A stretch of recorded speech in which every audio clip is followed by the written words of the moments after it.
Hello and welcome back to my channel. If you're new here, my name is Ivo and I make painting videos. So for my birthday I got this flower color guide book. It is by Taylor and Michael Putman. It's a book that I've been watching already for a long time and I was very happy that I got it for my birthday. So for this occasion I decided to paint something out of this book and I came across this interesting flower, I guess, or plant that is green with some hints of pink or purple. Please don't mind how I try to flatten the book or what's here on my sketchbook. I find it ugly. Please also don't mind the fact that I just jumped the sketchbook page, but don't worry, I will fill it later on. So starting off, I'm going to sketch the flower or a plant. I'm not sure if it's a flower or a plant. If someone knows about plants or flowers, please let me know in the comments also facts about this flower. I'll be very interested. So what I do here is just draw the flowers first. So I'll just call it flowers. Draw the flowers first. I just make a bell shape and then I try to draw the ends in a way that it matches the reference image.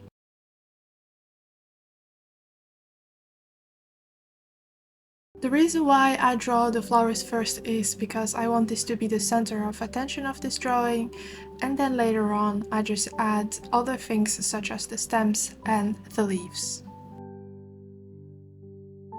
Now I just erase a bit of the graphite that's on this paper. If you know and if you watch my videos often, this is one of my favorite tools, a kneaded eraser. It does take off some excess graphite on the paper without erasing completely the whole drawing. So for today's painting, I mainly use two colors, pink and green. For the green, here I am using Sap Green by Soleil from Nevskaya Palitra. This is the student version of White Nights. You can use any colors you have, you can use any shade of green you like or you have. Here I just use this because I find it to be the closest to the reference photo. To lighten it or darken it, so to lighten it I add or more water or a touch of yellow, and to darken it I just use more pigment or I add a dark blue into it to make it more cold appearing, or orange or yellow ochre to make it more warm appearing. For the pink I am using magenta from Rosa Gallery. However, as you can see here, the magenta from Rosa Gallery, those who know how it looks like, does not look like what you can see now on the video. I muted it with a really tiny hint of green. In the beginning, I decided to paint the bells with a wet on wet technique.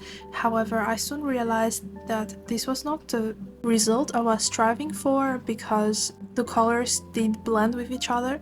So for the other bells, I decided to just paint on dry. This way I could really show that the flower had a sequence of color where you first have a pink color, then green, then pink, then green, and so on and so forth. As you also can see, the flowers have a much more darker green than the ones on the side, and this is because I realized that it didn't really match the reference photo, so I decided to make them a bit lighter by adding a touch of warm yellow into the greens.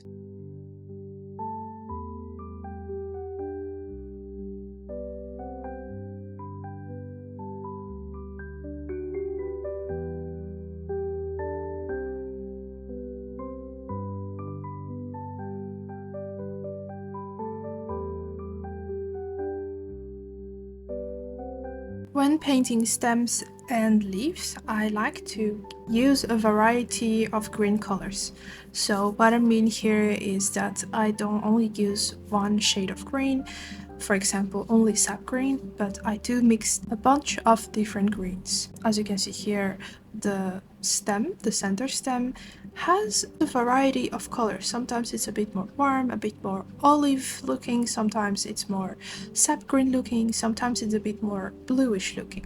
And the way to achieve this is just by choosing one, I call it center color, so one main color. Here I chose sap green, and with that sap green I made different mixes. So I mixed the sap green with yellow, with a warm yellow, then I also mixed it with orange, then I also mixed it with a dark cold blue, then I also mixed it with emerald green, and then I also mixed it with orange.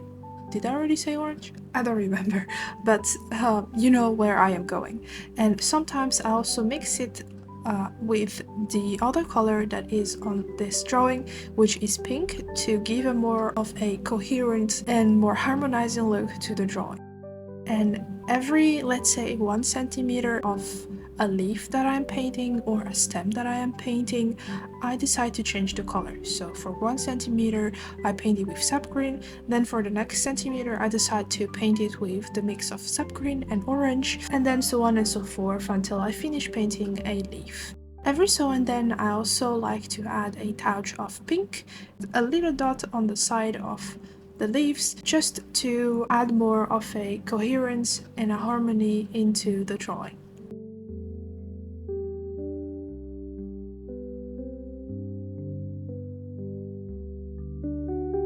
While applying the technique that I've been talking about earlier, it's important to make sure that the paint is still wet while you apply the next following color. This is to make sure that you don't have hard ridges on the leaves or the stems that you are painting. This will then give it a more coherent look and a more interesting look to the color variation that you have within one object.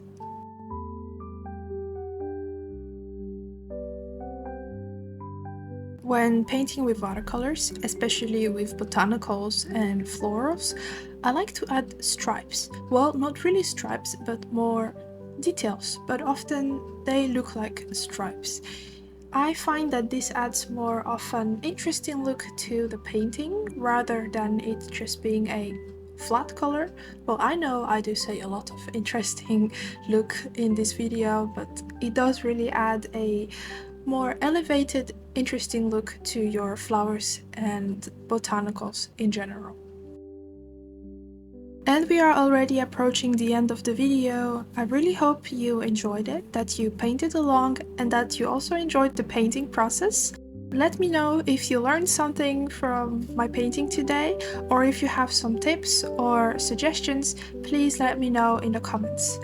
Also, I hope you had nice holidays. Please let me know how it went. And I wish you a very happy end of the year as well as a new year, and we see each other by my next video. Bye bye!